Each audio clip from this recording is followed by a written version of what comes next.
ఢిల్లీలో cab ఓనర్లకు జలకిచ్చింది supreme court. Diesel క్యాబ్లను రోడ్లపైకి రానిచ్చే ఛాన్సే లేదని స్పష్టం చేసింది. ఇకపై సీఎన్జీ క్యాబ్స్ మాత్రమే రోడ్లపై కనిపించాలని క్లియర్ కట్ డైరెక్షన్స్ కూడా ఇచ్చింది. మరోసారి గడువు పొడిగించే పరిస్థితే లేదని తేల్చి చెప్పింది.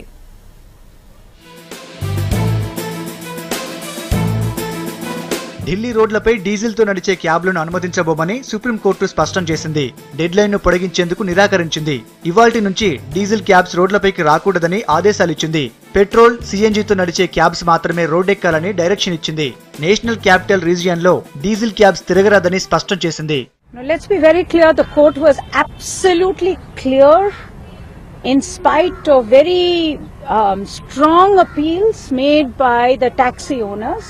The court was clear that there will be no extension given to their order, which says that there will be no city cab operating in NCR on diesel, which means it has to be petrol or it has to be CNG. April 1 నుంచే NCR లో diesel cabs పై నిషేధం విధించింది supreme court. వాటన్నింటినీ సీఎన్జీకి convert చేసుకోవాలని సూచించింది. దీనిపై cabs యజమానులు appeal కు వెళ్లారు.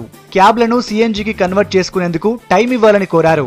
అయితే నిన్నటితో గడువు ముగియడంతో మరోసారి తుది గడువు పొడిగించాలని కోరారు క్యాబ్ ఓనర్స్. డీజిల్ వాహనాలను సీఎన్జీకి మార్చుకునే టెక్నాలజీ తమకు అందుబాటులో లేదని, అందుకే ఇంకోసారి గడువు పొడిగించాలని కోరారు. అయితే సుప్రీంకోర్టు మాత్రం దీనికి నిరాకరించింది. క్యాబ్ ఓనర్ల పిటిషన్ ను కొట్టేసింది. ఇప్పటికే చాలినంత సమయం ఇచ్చామని, మరోసారి ఎక్స్టెన్షన్ ఇవ్వడం కుదరదని తేల్చి చెప్పింది. అయితే ఆల్ ఇండియా పర్మిట్ ఉన్న వాహనాలకు మాత్రం మినహాయింపునిచ్చింది సుప్రీం.